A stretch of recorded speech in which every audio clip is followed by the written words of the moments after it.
Hapi is the last member of the Ashen Wolves we have to discuss, and her design is a lot to unpack. Similar to her classmates, Hapi rocks a primarily white and gray color scheme with hints of purple throughout the design. Her vivid red hair adds a nice splash of color to the look and complements her darker skin tone very well. The outfit itself, though, is very casual, I guess you could say. Hapi wears her jacket completely unbuttoned, similar to Balthus, though even if it weren't, I feel it's probably a bit too short to cover her stomach either way. Similarly, Hapi's skirt is a bit on the shorter side, leaving her thighs partially exposed. She's got a little bit of asymmetry going on with the one purple stocking beneath one of her knee-high boots, which feels a bit random, though not entirely out of character with Hapi's more laid-back personality, I suppose. Hapi also sports a weird metal necklace that, and I'm just gonna say it, vaguely resembles a collar and a leash. There's a few ways you could interpret this, whether it's a nod to her backstory or a symbolic representation of how she has to keep herself constantly constrained.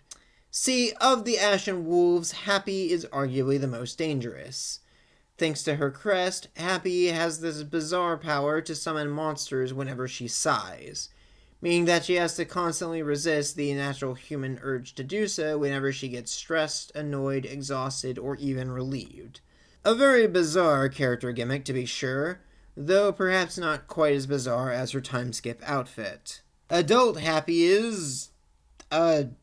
yeah, that's certainly a pose to draw her in.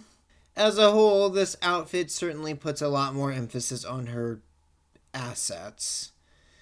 Putting that aside, the transition to green and black as her primary color scheme works surprisingly well, I think. Her clothes are clearly meant to evoke the look of a sorceress, which makes sense given that her canonical class is the Valkyrie, a sort of female equivalent to the Dark Knight.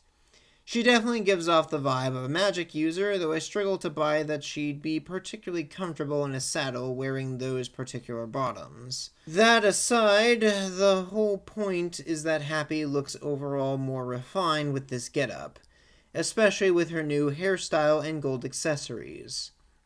It's a good look for her, I think, though I'm not entirely sure it suits her personality. Like, I don't know, it's far from the most elaborate outfit in the game, but it still feels just a touch too indulgent for someone who's usually so casual. Honestly, both versions of Hapi are weirdly fan-servicey, but I'm willing to look past that just a bit, as I'm not entirely sure how intentional it was. Overall, I'm going to give Hapi's student design a B, and her adult design gets a very generous C.